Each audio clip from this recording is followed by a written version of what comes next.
You've probably seen images like these from NASA. Grand and beautiful scenes of the cosmos and worlds beyond our own.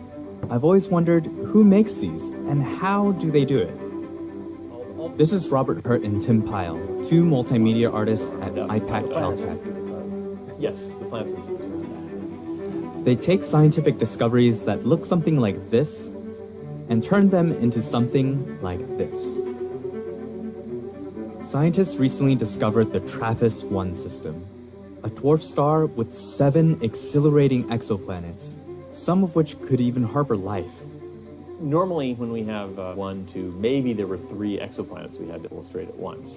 All of a sudden, this thing came through and there were 7, and they were all Earth-sized, but potentially terrestrial, potentially able to bear water on the surface. So this really became a whole different level of project that we're trying to go at.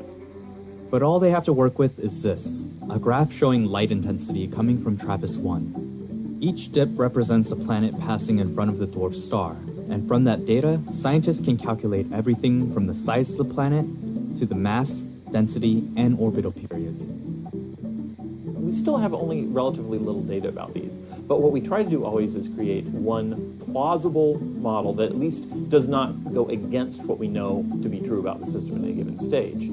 It's a fine balance, creating something imaginative while ensuring the renderings are scientifically accurate. One of the pieces of art I did for the TRAPPIST result was a surface view of planet TRAPPIST-1F. Planet was determined that it was likely tidally locked, so one side always faced the star, one side didn't.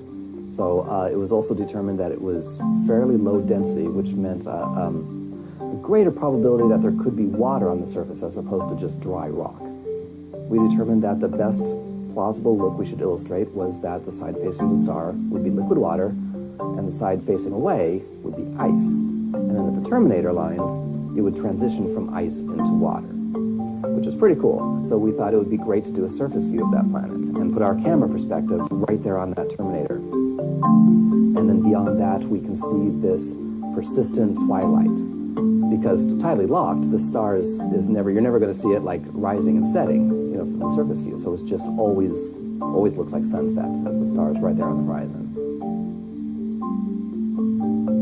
There's a lot of sort of technical iteration of trying to get the structures and features we want to exist on the surface. But then there's this whole extra layer of just, tweaking and tweaking and tweaking until it perceptually feels right. And that's where we go, I think, way past the science inputs, and that's just, instinct. That's one of the debates that we've had, right? Which is how much should we push our artwork toward photoreal versus diagrammatic art?